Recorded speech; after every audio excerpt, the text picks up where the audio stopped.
난도가 높은 지문이 아니어가지고 굳이 나눌 필요가 없을 것 같기는 합니다.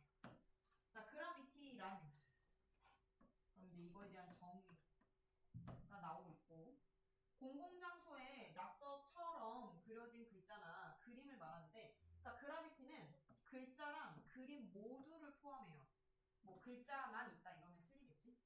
그라비티는 그리고 도시 소외 계층들이 건물 벽이나 지하철 등의 장소에 허가받지 않은 채 1, 2, 재빠르게 낙서함으로써 이거의 목적이 뭐냐면 기존 질서에 저항한 것에서 비롯되었대.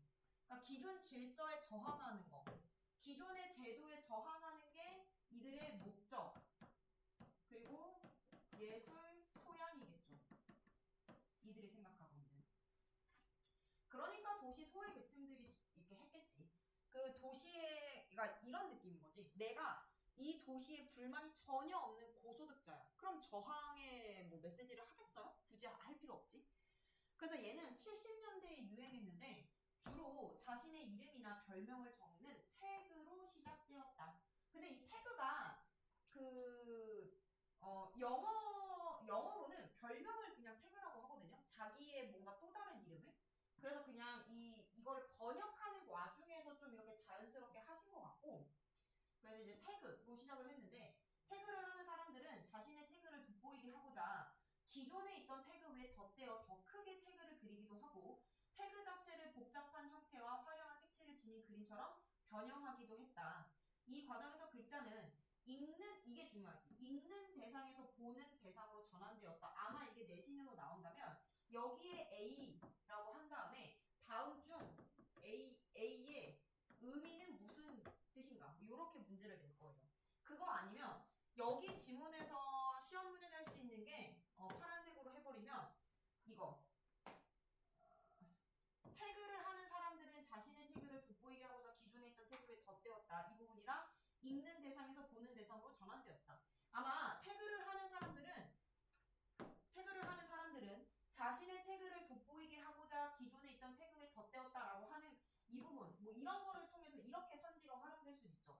이 문장으로 보아하니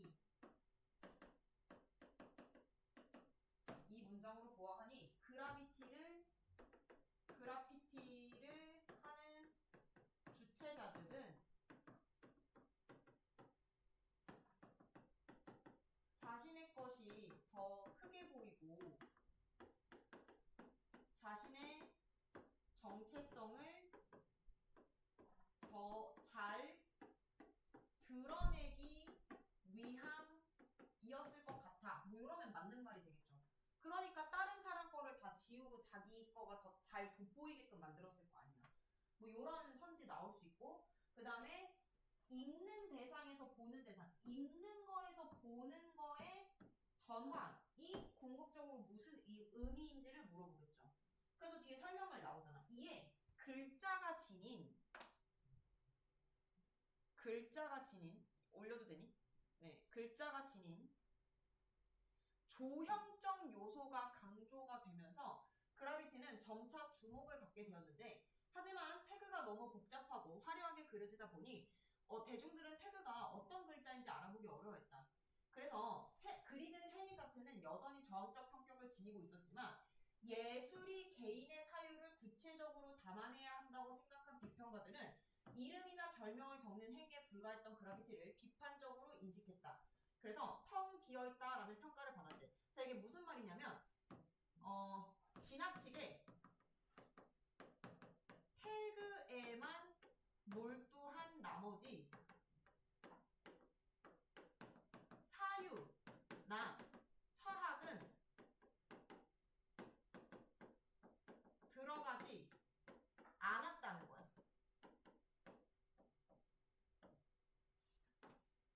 지나치게 태그에만 몰두한 나머지 사유 혹은 철학 등은 들어가지 못했다. 그러니까 어느 정도 이것에 대해서 무슨 생각을 하는지, 이게 어떠한 의미가 있는지까지도 싹 다 이제 완벽하게 보여줘야 되는데, 그냥 나 이거 봐라, 나 이렇게 잘한다, 요거밖에 안 보여준다는. 그러니까 텅 비어있고 어떻게 보면 조금 천박하다 이렇게 느낄 수 있었다라는 거죠. 자, 80년대 그라피티는 그리고 70년대 예술가들은 작품의 메시지를 담아내기 위해, 그러니까 이런 평가를 받아서 메시지를 담아내려고. 메시지는 뭐겠어? 철학, 뭐 사유, 뭐 이런 거겠죠? 기법을 도입했는데 대상의 형상을 오려낸 부분에 1. 스프레이를 뿌리거나 2. 페인트를 칠하는 스텐실 기법이 활용되었다. 페인트 칠하는 스텐실 기법이 활용되었다. 이를 통해 정교한 형상을 갖춘 글자와 그림을 표현할 수 있게 됨으로써 봐봐.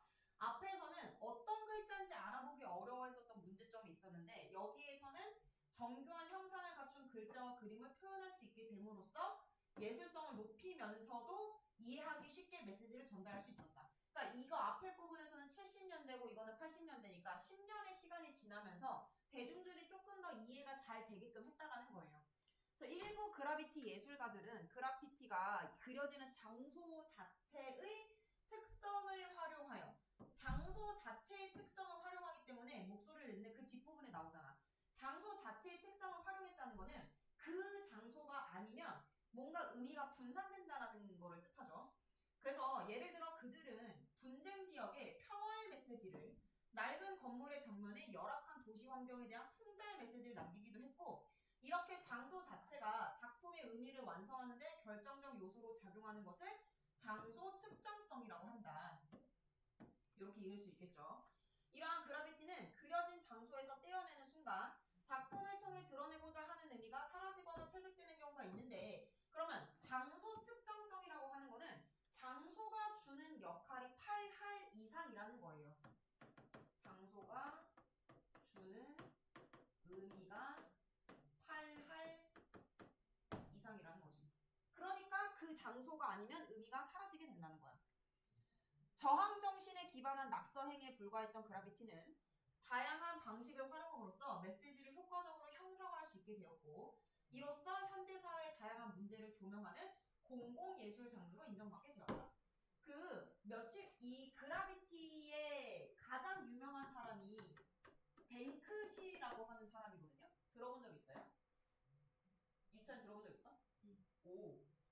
자, 뱅크시가 누구냐면 원래 이 사람이 되게 유명한 사람이어서 나 고등학생 때도 되게 유명했어. 뱅크시라는 사람이. 근데 지금도 활동을 하는 것 같은데 며칠 전에 사진이 공개가 됐거든? 근데 아마 이 문제를 내신으로 낸다고 하면은 그 사람의 그거랑 같이 연관지어서 낼 수 있지 않을까 싶거든요? 보여드릴게요. 뱅크시.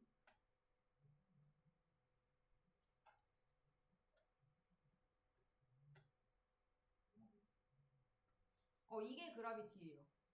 이게 그라비티인데 뱅크시 작품만 나오고 뱅크시 사진이 안 나오네. 그래서 이거 파킹. 네.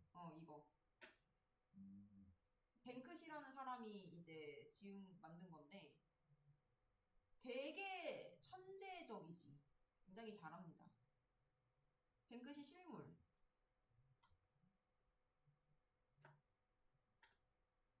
난 이 사진을 본 건데 이 사람이 뱅크시인지 아닌지는 모르겠어요. 근데 내가 생각했었던 뱅크시는 좀 마른 젊은 사람인데 물론 이제 나이가 지나긴 했지만 너무 할아버지여서 이 사람이 뱅크시라고? 뱅크시인지 아닌지 모르겠어. 뱅크시인지 아닌지는 잘 모르겠어요. 근데 이제 지금 우리가 봤었던 작품들 다 그 뱅크시 이런 거를 그라비티라고 한다. 요렇게.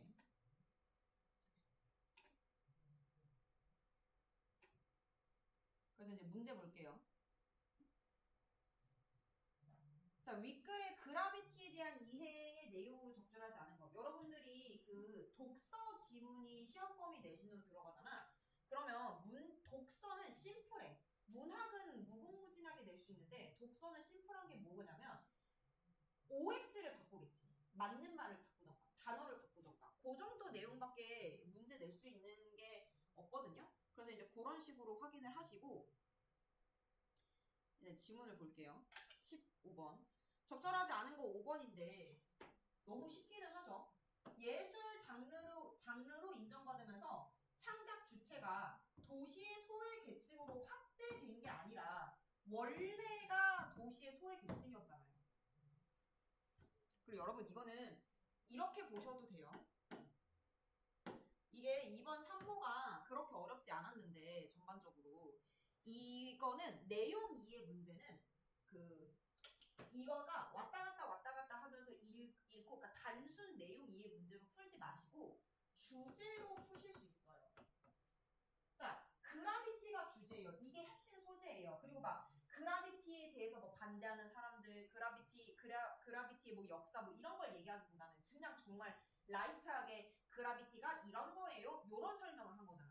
그러면 우리는 이미 첫 번째 문단에서 주제가 많이 나왔거든요. 첫 번째 문단에서의 주제는 뭐예요? 그라비티는 누가 만든 거예요? 도시의 소외계층들이 주체가 되어서 기존 질서에 저항한 것이 주제잖아요.